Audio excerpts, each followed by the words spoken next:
Terima kasih banyak pada Budaya warahmatullahi wabarakatuh. Alhamdulillahirabbil alamin. Atas izin Allah Subhanahu wa taala, hari ini kita dapat bertemu dalam kondisi sehat walafiat dan mudah-mudahan terus sampai saat Ramadan depan dan juga dalam kondisi bahagia ya semuanya. Saya ucapkan terima kasih kepada Bapak Direktur Poltekkes Mamuju, Bapak Andi Salim, Dr. Andi Salim. Terima kasih Pak atas undangannya. Sangat bahagia sekali bisa berdiskusi hari ini, sharing berbagi beberapa hasil-hasil penelitian kami sebenarnya pada dasarnya. Juga kepada Bu Moderator, Ibu Hafsah, terima kasih telah melit kegiatan ini untuk sesi saya. Oke, baik, saya akan langsung share screen saja. Tentunya ingin menyapa semua rekan-rekan dari Poltekkes Mamuju dan juga seluruh Indonesia mungkin ya ini yang hadir. Mudah-mudahan diskusi kita pada hari ini, terutama untuk para mahasiswa dan mungkin dosen-dosen yang juga hadir, bisa memberikan inspirasi tentang hal-hal yang mungkin bisa kita explore lebih jauh tentang masalah-masalah gizi dan pemecahannya di Indonesia. Baik, saya akan share screen.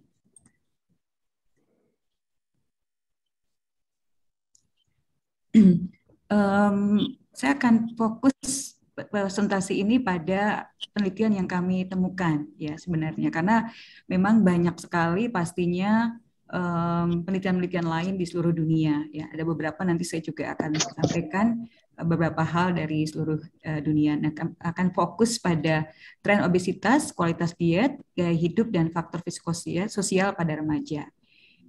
Faktor-faktor psikososial itu sekarang ini menjadi sangat penting ya, dan pastinya banyak sekali, tidak semua bisa kami cover di sini, terutama kalau bicara tentang body image dan sebagainya, tidak kita di sini kebetulan tidak saya cover. Tentunya ada penelitian lain yang cukup kuat untuk hal tersebut ya. Seperti dikatakan tadi, saya dari Departemen Ilmu Gizi FKU RSCM dan juga dari Human Nutrition Research Center Indonesia Medical Education and Research Institute, Fakultas Kedokteran Universitas Indonesia. Ya, silahkan nanti kalau ada kesempatan untuk bisa hadir di laboratorium kami. Ya, ketika bicara tentang remaja, ada yang remaja nggak di sini yang hadir? Wah, kita bicara remaja tentunya kita pernah remaja ya, dan pernah melalui semuanya gitu, masalah-masalah dan kesempatan-kesempatan yang ada pada saat remaja. Untuk hal gizi, remaja ini sangat penting sekali karena dia merupakan salah satu periode di mana apa yang kita sebut sebagai second window of opportunity, kesempatan emas kedua setelah kesempatan the first window of opportunity pada 1000 hari pertama kehidupan. Jadi pertanyaannya adalah kenapa kita harus fokus pada gizi remaja? Tentunya kita tahu bahwa kalau dilihat dari framework yang ini sumber dari GAIN, kemudian juga kita lihat dari apa yang dituliskan oleh ICN, ya, di situ tergambar bahwa remaja itu adalah periode di mana masalah kemiskinan, masalah inequality, ya, kesenjangan, ya, itu bisa diturunkan. Nah, kalau kita lihat di figur sebelah kanan ini menunjukkan bahwa terjadi transgenerasi permasalahan gizi ya. Nah, di periode adolesen atau remaja inilah di mana permasalahan ini akan justru menurun ya. Sehingga memang harus dicegah nih sebelum permasalahan sebelum masa remaja. Dan remaja ini juga artinya akan menentukan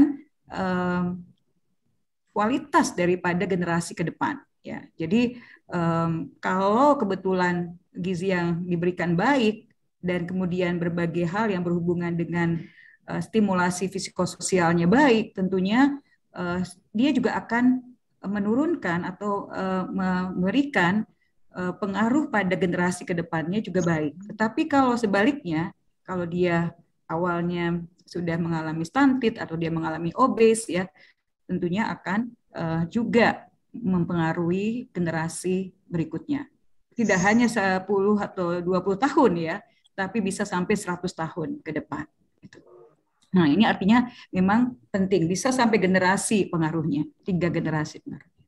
Satu sisi kalau kita lihat dari aspek gizi, remaja itu adalah waktu di mana banyak sekali terjadi perubahan ya, terutama perubahan untuk kebutuhan perkembangan, pertumbuhan dan perkembangan dia, sehingga meningkatkan banyak sekali kebutuhan dari zat-zat gizi ya.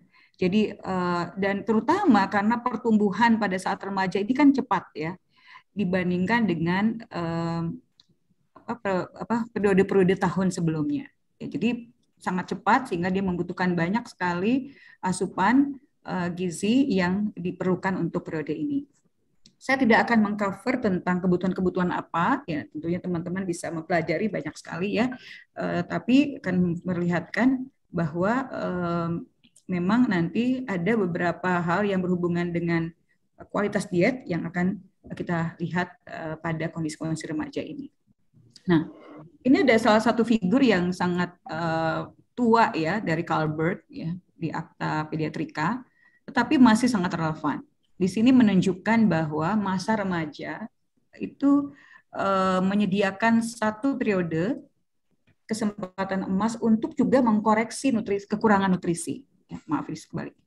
Dan masa remaja ini adalah masa yang penting dalam hidup untuk juga internalisasi kebiasaan gaya hidup jangka panjang. Nah, jadi tadi ada masalah gizinya, masalah gaya hidupnya. Di samping juga tadi dikatakan psikososial. Nah, jadi permasalahan adalah asal remaja ini atau penelitian-penelitian di bidang remaja ini, bahkan program-program di bidang remaja ini seringkali tidak difokuskan dan seringkali neglected kita sebutnya ya. Jadi tidak banyak yang mengerjakan sehingga nah sekarang sudah mulai banyak sebenarnya sehingga kita kurang pengetahuan tentang bukti berbasis strategi untuk intervensi nutrisi yang terpadu ya. Nah, inilah makanya kami banyak melakukan penelitian-penelitian di remaja ya. Sehingga hari ini saya akan berbagi, ini adalah salah satu suplemen yang kita buat bersama-sama dengan UNICEF, Wageningen University, juga dengan Sight and Life, ya. Bisa di-download silahkan, ini free ya, berjudul Triple Burden of Malnutrition Among Adolescents in Indonesia. Ini kita launching tahun ini, kita publish tahun kemarin ya. Kita launching tahun kemarin dan tahun ini. Nah, di sini menunjukkan bahwa banyak sekali hal-hal yang cukup menarik ya. Di sini saya sendiri berperan sebagai guest editor ya dan juga authors. Di sini ada tentang di editorialnya kita mengupas tentang adolescent nutrition, jadi gizi remaja sebagai satu agenda riset yang perlu dikembangkan ya dengan juga berbagai hal yang berhubungan dengan permasalahan dan pemecahannya. Nah, salah satunya kita menyoroti tentang topik-topik yang berhubungan dengan eating behavior, ya, aktivitas fisik, body image, dan obesitas. Saya tidak akan mengcover yang body image, nanti next time ya. Nah, ini adalah penelitian kami, kebetulan ini kami publish, ini adalah jurnal Q1 ya, jadi physical-social eating behavior yang satu ini, dan juga ada yang lainnya nanti yang selanjutnya. Ini ada rekan-rekan kami dari UNICEF dan juga dari Sight and Life dan Wageningen University. Kemudian selanjutnya juga kami mengupas tentang stunting dan anemia ya di Indonesian adolescent dan juga berbagai macam agenda riset yang perlu kita lihat. Di sini juga kami juga mempublikasikan salah satunya tentang hubungan antara pentingnya KAP, knowledge attitude practice terhadap anemia dan juga obesitas. Nah, nanti dilihat dan stunting, mohon maaf. Nanti dilihat kalau ingin lengkap bisa di-download dan bisa dibaca lebih lanjut. Saya akan mempresentasikan beberapa saja. Di samping itu juga kami juga publish di jurnal Q1 juga untuk Food and Nutrition Bulletin pada baru-baru ini ya, menyoroti lebih jauh tentang kualitas diet, physical activity dan smoking habit pada anak remaja di Jakarta ya, dan juga kami juga melihat mempublikasikan juga tentang kualitas diet ini pada anak di Jakarta, di Jawa Barat tidak hanya di daerah urban tetapi juga di daerah rural ya. Jadi mix ya antara urban dan rural. Nah, ini yang nanti kita akan diskusikan pada hari ini. Samping itu juga kami mempublikasikan beberapa paper ya yang berhubungan dengan intervensi di bidang di adolescent, di remaja ya. Salah satu intervensi yang kami lakukan sebenarnya intervensinya itu 10 tahun yang lalu, kemudian pada saat dia masih kecil ya, masih 1-6 tahun, kemudian kami ikuti 10 tahun kemudian. Nah, ini ada 2 paper yang kami baru saja publish yang juga di Q1 dan sangat high impact ya, melihat pengaruhnya setelah 10 tahun kemudian terhadap berat badan, tinggi badan ya, dan juga terhadap kognitif serta terhadap depresi. Silahkan dibaca, ini juga semuanya open access. Nah, saya akan mulai dari tren obesitas, kualitas diet, gaya hidup, faktor psikososial pada Food and Nutrition Bulletin tahun 2021. Ini adalah co-author-nya. Maaf, saya ini sebentar. Ini adalah co-author-nya. Di sini saya melibatkan juga mahasiswa ya. Kemudian juga ada dari Poltekkes Semarang, kemudian dari Litbangkes, dari staf kami sendiri di Departemen Ilmu Gizi, waktu itu juga dengan Bu Dirjen, serta salah satu kolaborator dari Oxford University. Nah, apa yang di-cover di sini ada 4 hal. Pertama adalah tentunya menjelaskan sedikit tentang apa itu kelebihan berat badan dan obesitas pada remaja. Dan yang kedua adalah data tentang remaja obesitas dan kelebihan berat badan ini yang kita soroti menggunakan data Riskesdas. Ya, Riskesdas itu kaya sekali dan alhamdulillah kita bersama-sama dengan Bu Atmarita, tadi saya belum sebutkan, yang pada saat itu juga dari Litbangkes melakukan assessment ini. Kemudian juga kita melihat trennya ketika kita bandingkan, kita lihat dari report-report yang ada di Riskesdas, dan kita bandingkan bagaimana sih peningkatannya selama 5 tahun. Ya, nanti hasilnya cukup mengejutkan ya, karena memang peningkatannya sangat tajam. Kemudian kita juga melihat penyebabnya apa saja, jadi determinan faktornya apa saja terhadap kelebihan berat badan obesitas pada remaja, tentunya terbatas pada data yang ada di Riskesdas tersebut. Ya. Nah, pertama tentunya kita secara global ya, the world is fat gitu ya. Secara global dunia ini sekarang jadi gemuk gitu ya, jadi gendut-gendut dan obes gitu ya. Nah, jadi obesitas ini memang masalah kesehatan masyarakat global gitu ya. Tetapi yang menjadi menarik karena meningkat secara signifikan ya, termasuk terutama di negara-negara low middle income countries termasuk Indonesia. Nah, kalau kita lihat di sini, ini salah satu paper yang sangat menarik ya, dipublish di Lancet dan highly cited. Kemudian salah satu rekan saya ikut di sini dari UI, menunjukkan bahwa kalau kita lihat dari undernutrition memang terjadi penurunan gitu ya, di semua, terutama sangat menurun drastis pada negara-negara maju gitu ya. Pada negara berkembang terjadi peningkatan, kemudian penurunan sedikit untuk masalah stunting, masalah underweight, dan masalah wasting. Tetapi tidak pada masalah obesitas. Ya, terutama terjadi peningkatan pada negara-negara maju, tapi pada negara low middle income countries itu meningkat sangat cepat, tajam dan cepat. Nah, tajam dan cepat, nah itu yang jadi masalahnya gitu. Jadi artinya something happen, something wrong in the country gitu ya. Jadi ada masalah yang sangat fundamental di negara tersebut, negara-negara tersebut. Apa? Tentunya banyak hal. Dilihat dari perkembangan dari ultra processed food misalnya, kemudian sugar sweetened beverage ya, terlihat bahwa itu juga meningkat tajam dan dikonsumsi tidak hanya dari mulai remaja, tetapi malah dikonsumsi sejak dia winning ya, sejak dia mendapatkan complementary food gitu. Nah ini bahkan advertisement-nya, marketingnya sudah dilakukan pada saat ibu itu hamil gitu. Nah, kalau pada saat remaja juga mendapatkan exposure tersebut, dia tentunya juga akan membawa itu ketika dia hamil gitu ya. Dan ini pengaruh-pengaruh dari advertisement, kemudian juga berbagai macam outlet transisi daripada gizi di seluruh Indonesia. Dengan adanya retailer yang memudahkan anak kita untuk membeli, dan sayangnya yang dibeli itu semuanya kebanyakan adalah makanan yang tidak sehat ya, karena itu yang ada dan murah biasanya. Nah, inilah yang menjadi permasalahan kita. Jadi gula, garam dan lemak menjadi bagian yang memang terus kita harus perhatikan, dan kita sebagai akademisi harus berani untuk vokal Nah, kalau saya melakukannya dengan meneliti gitu ya, dari penelitian itu saya menunjukkan evidence.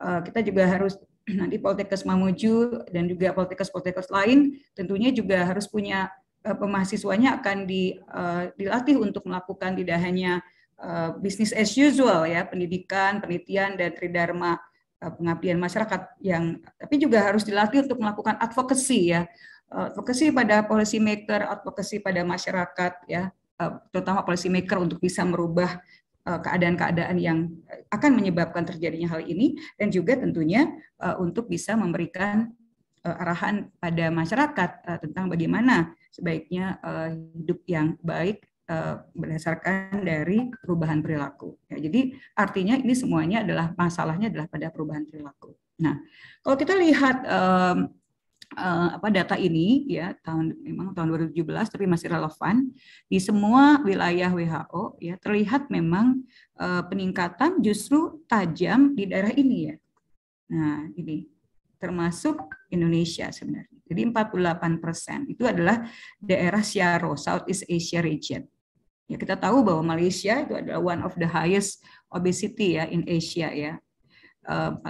Dan kita sudah mulai mengikuti gitu ya. Singapura juga demikian ya. Nah, kita sudah mulai mengikuti, terutama di daerah-daerah urban, tetapi juga terjadi di semua rural area. Jadi ada peningkatan dibandingkan dengan daerah-daerah lain 48% ya. Jadi in line dengan apa yang disebutkan sebelumnya. Artinya memang dunia ini terjadi globesity. Tapi globesity ini memang yang menjadi menarik seperti yang disebutkan sebelumnya adalah pada anak tadi yang meningkat. Pada remaja tentunya juga termasuk di dalamnya, dan peningkatannya itu pada anak 2 kali lipat dan pada remaja itu 4 kali lipat dalam 30 tahun terakhir. Ya. Nanti kita lihat bagaimana di Indonesia ini secara dunia ya. Oke. Yang menjadi masalah adalah obesitas itu memberikan banyak sekali implikasi medis ya. Bisa sangat erat berkaitan dengan permasalahan-permasalahan penyakit tidak menular ya. Sini kita lihat ya, penyakit-penyakit itu yang semuanya, contohnya cancer, kemudian juga coronary heart disease, diabetes, ya, dislipidemia, hipertensi, semua itu merupakan komplikasi daripada obesitas, ya, dan tentunya akan mempengaruhi beban dari kesehatan, beban pembiayaan dari kesehatan kita, ya, terutama nanti BPJS pasti akan tekor gitu ya, karena banyak. Dan nanti setelah dia tua, dia akan banyak mengalami sakit. Nah, yang kita alami di Indonesia adalah apa yang disebut dengan saat ini adalah triple burden of malnutrition. Kita mengalami tidak hanya obesitas, overweight obesitas yang kita lihat di tahun 1918 ini, 18 pada Riskesdas itu sekitar 13-16% gitu ya.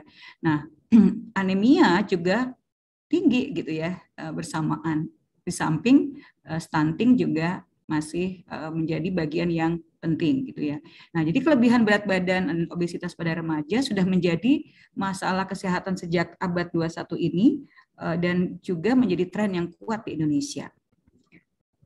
Kalau ada triple burden tentunya nanti triple duty ya. Jadi kita juga harus melakukan hal juga triple gitu ya. Tidak hanya masalahnya triple, tapi kita business as usual hanya melakukan satu hal gitu. Harus kita melakukan juga 3 hal lah, gitu, minimal gitu ya, untuk bisa menanggulanginya. Nah, ini lebih detailnya lagi kalau kita lihat trennya pada 3 masalah gizi tadi pada kurun waktu 2013-2018. Ya, ini kita lihat bahwa terlihat ya baik stunting ya, anemia, kemudian juga kalau kita lihat stunting memang terjadi penurunan ya, baik di umur 13 sampai 15 tahun maupun pada usia yang lebih muda, lebih tua. Tapi kita lihat pada anemia justru sebaliknya ya, terjadi peningkatan. Jadi kalau yang 2018 itu yang gelap ya, ini terjadi peningkatan. Demikian juga pada prevalensi kelebihan berat badan yang terus meningkat pesat ya, dari 2013-2018. Nah, ini menunjukkan hal-hal yang kurang menggembirakan ya, karena 2 hal ini, anemia dan obesitas, menjadi hal yang PR besar, dan kita lihat pada ibu hamil bahkan sudah sampai 40%, sehingga kontribusinya jelas berawal dari remaja ini. Dan permasalahan kita untuk penyakit-penyakit menular begitu besar meningkat ya di Indonesia. Kita lihat diabetes sampai 20% contohnya ya peningkatannya. Nah, itu pasti kontribusi erat dari permasalahan overweight obesity ini. Ya. Oke. Jadi jelas sekali bahwa memang kita harus fokus pada masa remaja. Dan masa remaja ini tadi dikatakan masa pertumbuhan yang paling besar ya setelah tahun pertama kehidupan. Dengan demikian kebutuhan nutrisi juga meningkat. Nah, tetapi tentunya kita tahu bahwa pada kondisi ini juga banyak dari mereka yang mendengarkan dari sosial media tentang atau melihat berbagai macam role model mereka ya, contohnya di para selebriti dan sebagainya yang slim gitu ya, sehingga mereka ya sudah makan yang banyak yang di skip dan sebagainya, dan juga tentunya banyak advertising yang disebutkan tadi ya. Jadi gizi-gizi yang dibutuhkan itu justru tidak didapatkan untuk masa remaja ini. Nah, tadi dikatakan juga banyak faktor-faktor ya. Memang kalau kita lihat dia banyak juga mengalami tantangan, masalah. Nah, kita lihat bahwa selain sangat rentan terhadap malnutrisi, dia juga mempunyai emosi yang tidak stabil, sehingga permasalahan psikososial ini sangat penting di samping kurangnya aktivitas fisik. Ya. Di dalam penelitian ini kami menyoroti anak usia 5-19 tahun. Dan di sini memang tergambar bahwa 10% dari anak berusia 5-19 tahun ini mengalami kelebihan berat badan. Dan 50% penduduk berusia 18 tahun menderita kombinasi penyakit tidak menular. Jadi obesitas ini selalu diiringi juga dengan comorbidity. Dan kita tahu obesitas dan comorbidity ini pada saat COVID ini menjadi sangat rentan untuk menjadi COVID yang severe, yang lebih berat gitu ya.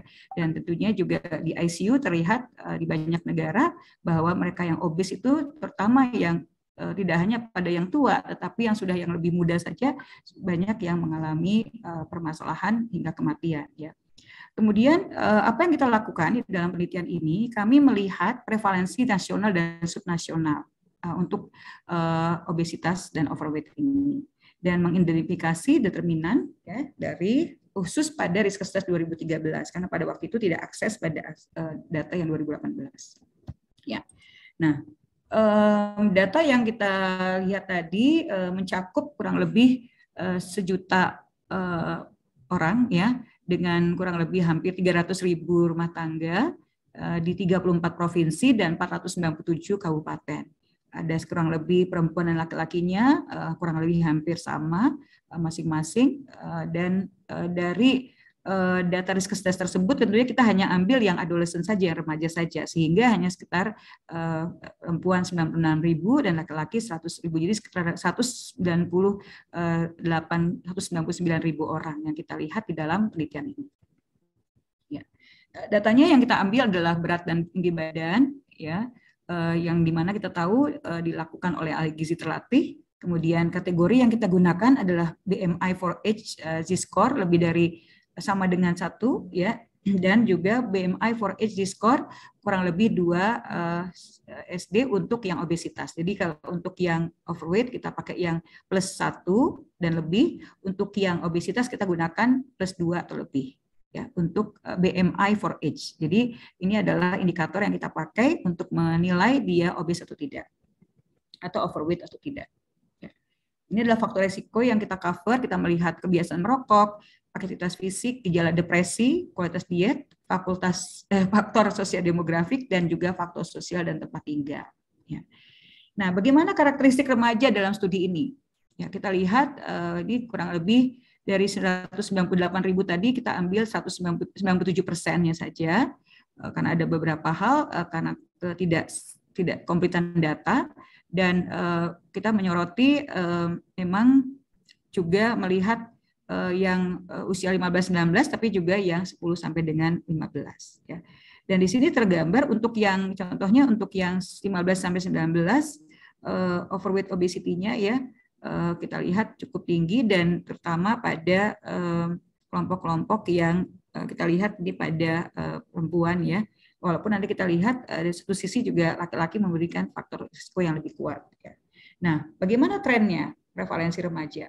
Trennya adalah kalau kita lihat di seluruh penjuru tanah air, ya, dari 193.000 ini, prevalensi tertinggi tentu kita bisa mengira ya pasti di Jakarta, gitu ya, kurang lebih 20%. Tetapi yang sangat mencengangkan ternyata yang kedua tertinggi bukan di urban, tetapi di daerah pedesaan terpencil di Papua, juga hampir 20%. Kalau tadi Jakarta hampir 21%, di Papua hampir 20%. Sehingga DKI Jakarta, Papua, dan satu lagi di Sulawesi Utara, ya itu menjadi tempat yang paling tinggi prevalensi untuk masalah overweight obesity ini. Ya. Sulawesi Utara contohnya sangat mengagetkan juga karena mereka memiliki makanan yang banyak, makanan lokal yang cukup sehat ya. Contoh-contohnya, saya sangat suka dengan makanan dari Manado misalnya gitu. Kemudian yang paling rendah di sini kita lihat dari daerah-daerah yang memang mengalami stunting ya. Walaupun nanti beberapa hal tentunya tidak linear stunting dengan obesity ini, tetapi kita lihat bahwa daerah ini kebetulan yang daerah NTT, kemudian daerah NTB itu yang rendah ya prevalensi dari overweight obesity-nya. Nah ini tentunya kalau di Mamuju itu masuk Sulawesi yang mana di sini terlihat ya, terlihat nggak tergambar di sini ya, mungkin bisa menjadi perhatian juga, masih termasuk yang juga tinggi ya, tidak rendah juga, jadi mungkin masuk dalam wilayah ini ya di sini ya, juga yang prevalensinya juga harus menjadi perhatian yang kuat, kurang lebih 20%-an. Ya, jadi ini menjadi opportunity, kesempatan untuk rekan-rekan di Mamuju untuk melakukan banyak intervensi ke depan. Nah, bagaimana trennya? Ya, trennya tadi sudah disampaikan di depan, sebenarnya saya ingin memberikan lebih jelas lagi. Kalau kita lihat di sini pada usia 13 sampai 15, 16 sampai 18 ya, pada tahun 2013, 2018 secara keseluruhan itu peningkatannya dari 17% menjadi 30%, ya hampir 30%. Ya, luar biasa ya, dari 5 tahun sampai dengan sekian banyak, jadi kurang lebih hampir 50% peningkatannya. Ya. Dan kalau kita lihat di masing-masing usia, ya, peningkatan memang tajam terlihat pada usia ini, tapi nanti kita lihat obesitasnya justru lebih banyak pada usia 16-18 tahun. Ya, jadi masih terjadi juga nanti perbedaan dari masing-masing anak laki-laki dan perempuan dalam konteks determinannya. Nah, sehingga di sini terlihat bahwa usia 13-15 tahun yang dari 10% menjadi 11% menjadi 16%, 16 tahun sampai 18 tahun dari 7% menjadi 14%. Jadi artinya dalam kurun waktu 5 tahun tadi peningkatannya, kenaikannya 48%. Ya.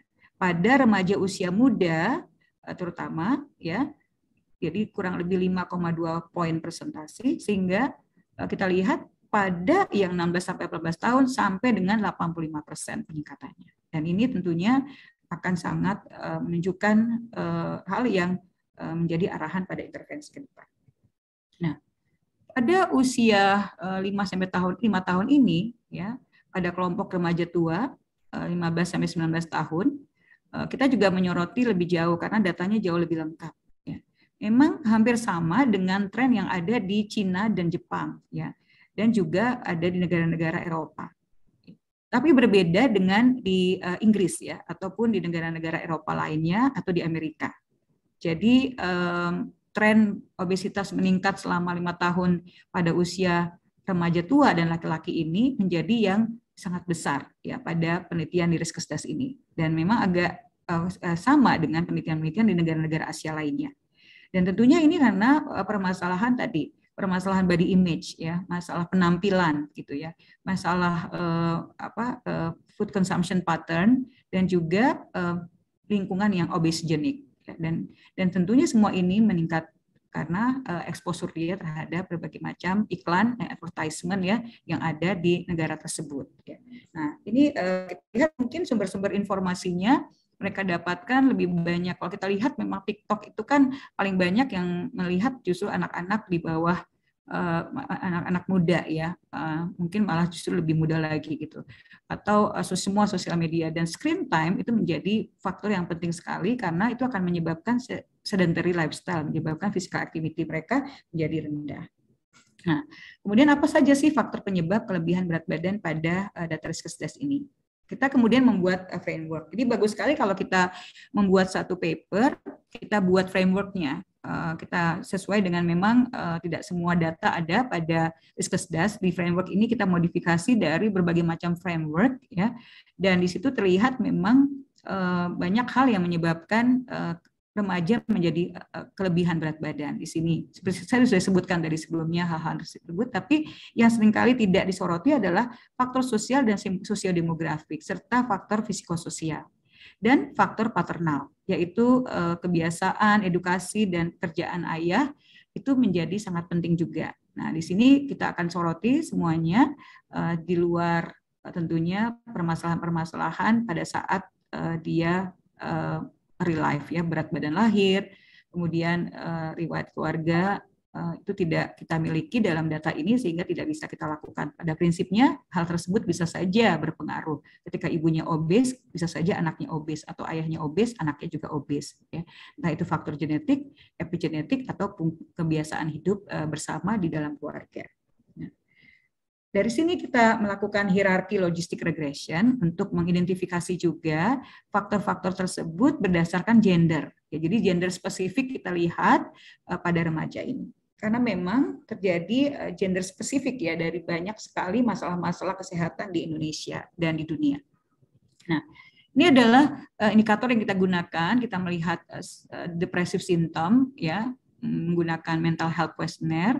Kemudian orang dikatakan depresi ketika dia itu merasa tidak ada interest ya, ingin bunuh diri, kemudian merasa kurang berguna, bermanfaat ya.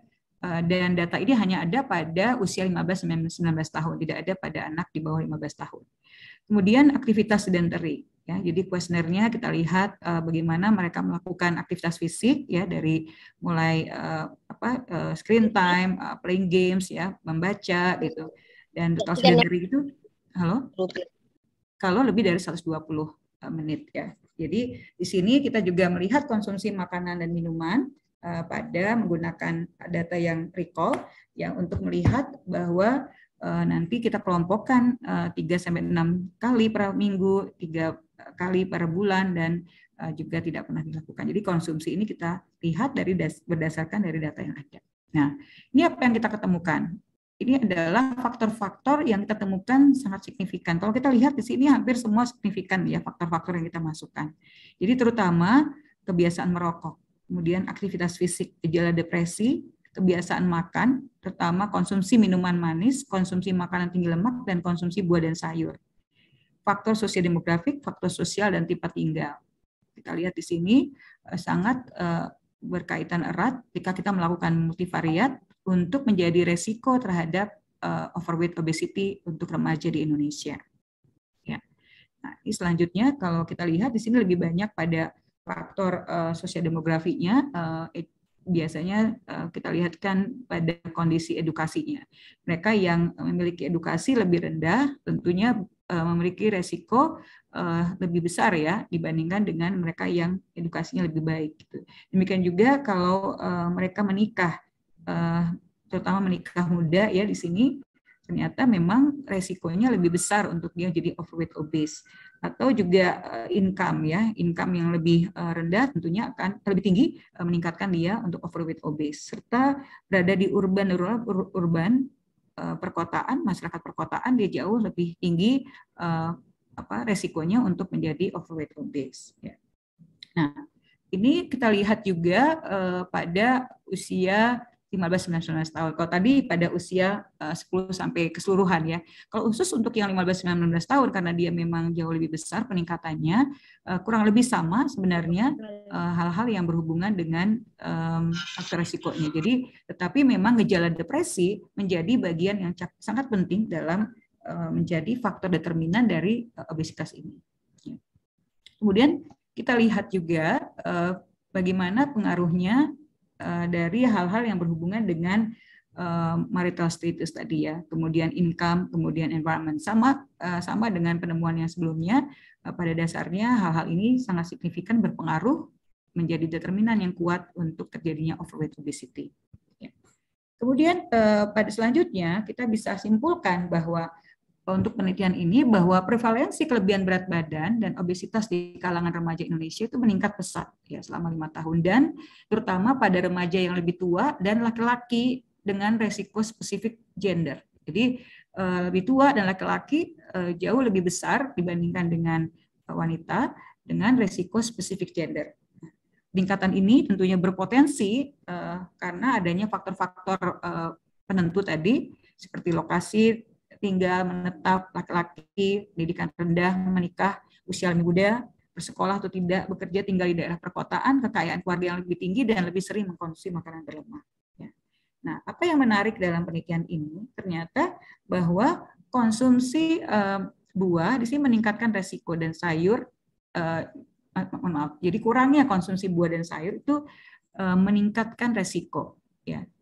Walaupun dalam penelitian ini menunjukkan bahwa menurunkan minuman manis juga bisa menunjukkan adanya penurunan resiko. Ya.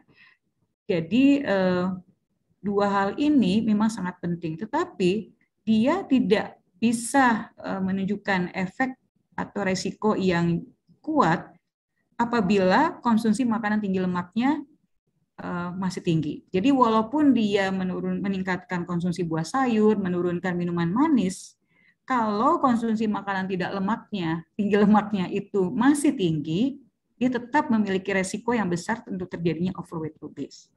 Jadi artinya kita tidak bisa melihat hanya dari satu atau dua jenis komoditi. Kita harus melihat makanan itu secara kompleks. Karena apa yang dimakan sama kita itu adalah makanan yang cukup kompleks. Nah, disinilah nanti kemudian kenapa kami melakukan penelitian tentang dietary quality, karena dietary quality akan melihat makanan yang lebih kompleks. Nah, ke depan ilmu gizi itu harus banyak menyoroti hal-hal yang lebih kompleks, karena tidak hanya pada single nutrien. Karena apa? Karena kita makan dengan makanan yang sangat beragam dan terjadi berbagai macam hal-hal yang memberikan kontribusi dari berbagai macam nutrien. Jadi dalam penelitian ini kita menunjukkan bahwa oke, kalau konsumsi buah dan sayur itu meningkat, kemudian minuman manis menurun, apakah bisa menurunkan resiko terhadap overweight obesity? Ternyata tidak cukup. Ya. Apabila konsumsi makanan tinggi lemaknya tidak turun. Ya, jadi mereka yang bisa meningkatkan konsumsi buah dan sayur dan minuman manis, tapi tidak menurunkan konsumsi makanan tinggi lemaknya, tetap memiliki risiko untuk terjadinya overweight obese. Jadi kurang tepat kalau misalnya kita melakukan promosi hanya konsumsi buah dan sayur saja. Juga tidak tepat ketika kita hanya minuman manis saja, karena merupakan suatu paket yang bersatu, ya, menjadi paket yang gabungan, yaitu keseluruhan konsumsi buah dan sayur, minuman manis, dan konsumsi makanan tinggi lemak ini menjadi suatu paket yang tidak bisa dipisahkan satu sama lain. Dalam penelitian ini terutama pada anak remaja. Ya. Jadi itu yang kita lihat dari segi konsumsi. Bagaimana dari segi resiko remaja laki-laki dan perempuan dalam konteks aktivitas fisik, ya. Untuk aktivitas fisik ini memang, dan terutama untuk pendidikan rendah, dalam penelitian ini menunjukkan bahwa memang spesifik faktor risiko untuk laki-laki. Ya. Sedangkan untuk wanita, faktor risiko yang sangat kuat adalah masalah depresi, status pernikahan, konsumsi makanan tinggi lemak, dan faktor-faktor yang tentunya berpengaruh besar pada remaja perempuan. Jadi pada remaja perempuan ini yang paling penting. Jadi sehingga kalau kita melakukan intervensi ke depan, kita harus tahu nih, kalau pada laki-laki apa sih yang paling, remaja laki-laki apa yang paling kuat, ternyata hal-hal ini. Jadi physical activity dan juga pendidikan rendah, ya. Sedangkan pada perempuan depresi. Jadi depresi banyak sekali terjadi pada wanita, ya. Dan juga status pernikahan, karena di usia-usia ini ternyata sudah banyak yang menikah juga. Kita lihat bahwa ini adalah early marriage merupakan bagian yang sangat penting, baik itu untuk masalah stunting maupun juga untuk masalah obesitas. Kemudian juga kita lihat bahwa konsumsi makanan tinggi lemak itu sangat penting sekali untuk kita lihat pada wanita ya, bagaimana memang kebiasaan konsumsi makanan tinggi lemak ini sangat lebih tinggi ya terhadap wanita dan juga memberikan faktor risiko yang kuat terhadap terjadinya overweight obese. Nah, tadi dikatakan bahwa terdapat hubungan antara obesitas dan depresi pada yang perempuan. Jadi di sini memang wanita atau perempuan mengalami depresi cenderung karena mereka mengalami perubahan nafsu makan, pola makan dan pola tidur yang tidak teratur. Jadi tidak hanya pada makan ya, jadi biasanya makannya tidak teratur, tidak sesuai dengan jadi skip dan sebagainya. Dan nanti kita lihat, kita juga melakukan penelitian untuk melihat meal patterning dan skip, kecenderungan skip makanan. Walaupun kita ada data tentang pola tidur, tapi tidak banyak kita expose di sini. Jadi perubahan nafsu makan, pola makan, dan pola tidur. Jadi mahasiswa-mahasiswa di sini yang perempuan, yang laki-laki ya benar-benar kita lihat permasalahan-permasalahan yang ada di sini, terutama kalau nanti ingin melakukan berbagai macam intervensi. Ya.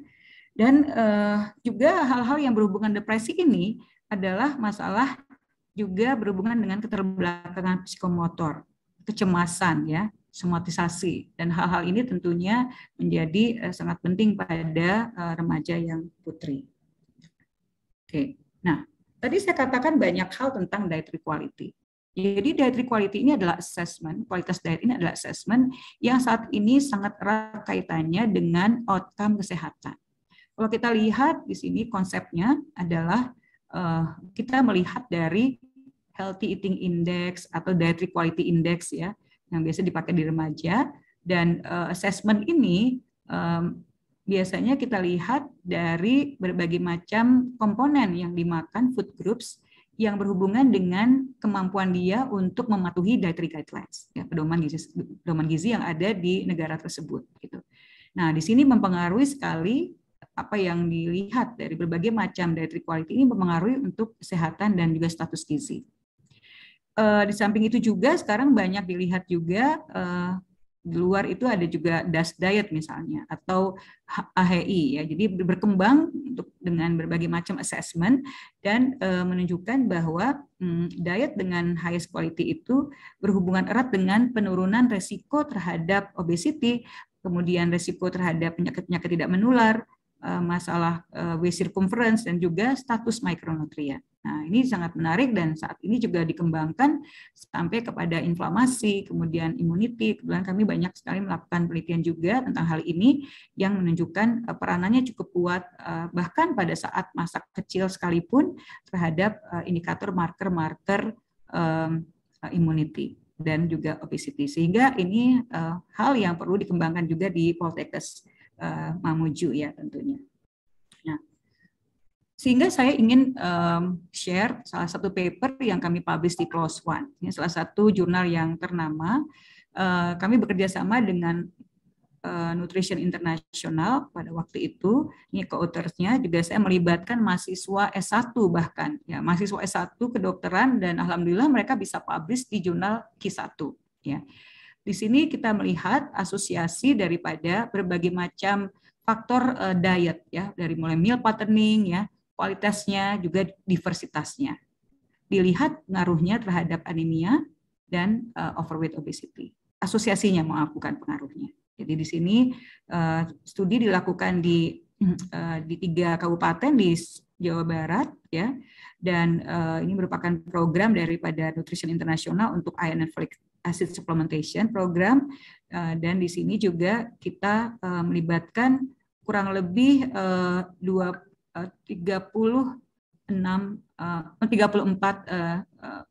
desa ya, jadi desa dan juga daerah perkotaannya. Jadi sangat besar penelitian ini melibatkan kurang lebih 300 anak remaja. Nah, apa yang kita lihat di sini tentang kualitas diet. Kemudian kita juga melihat dietary diversity, keberagaman dietnya, dan melihat juga tentang meal patterning.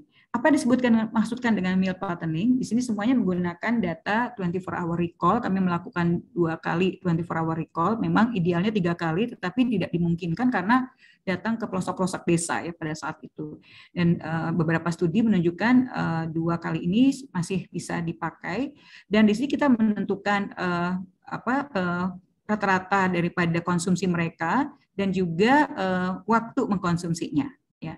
Dan pada meal patterning tentunya kita lihat apakah berapa kali mereka makan dan kemudian apakah mereka skip meals, ya, satu makanan besar lainnya gitu. Dan tentunya kita melihat dietary quality di sini dengan menggunakan indeks namanya Dietary Quality Index for Adolescent. Jadi ada dietary quality index yang dikembangkan itu untuk wanita usia subur yang bisa juga dipakai untuk adolescent. Silakan kalau adik-adik di sini mahasiswa ingin menggunakan ke depan, ini adalah indeks yang cukup menarik untuk bisa dilakukan dalam penelitian-penelitian nanti. Kemudian kita menggunakan Dietary Diversity Score (DDS) yang tentunya ini mudah sekali untuk diaplikasikan. Nah, artinya dari beranjak dari penelitian ini kita bisa publish di Q1 ya. Pertama yang kita lihat karena memang penelitian ini cukup unik, melibatkan beberapa indikator baru ya yang cukup novel dan juga dilakukan di representatif di wilayah yang memang sangat penting terhadap kejadian anemia dan overweight obese, serta dilakukan di tidak hanya di 1 atau 2, jadi samplingnya cukup baik karena dilakukan di 34 desa tadi, daerah tadi. Nah, ini adalah hasilnya, dietary quality, dietary diversity, dietary adequacy. Apa yang kita lihat di sini? Bahwa memang total skor dari DQE-nya itu sangat rendah ya, hanya 44 ya. Padahal Amerika saja 60 ya, yang obesitasnya sangat tinggi. Artinya karena memang apa yang kita gunakan ini mungkin saja ada beberapa food group yang tidak sepenuhnya sama dengan food group di Indonesia. Ya, tetapi kalau kita lihat di sini dietary quality-nya sangat rendah gitu ya, 44 gitu. Tetapi ternyata setelah kami melakukan banyak studi pada laki-laki, anak-anak, ibu hamil, kurang lebih kita selalu kualitas skornya 30 sampai dengan 48 paling maksimum terhadap skor 100 ya. Artinya poor diet itu terjadi di banyak tempat ya, bahkan di desa sekalipun ya. Bahkan di daerah yang kaya sekalipun ya. Jadi di sini menunjukkan bahwa total dietary quality score ini ya, kecuali yang untuk dietary quality-nya sangat rendah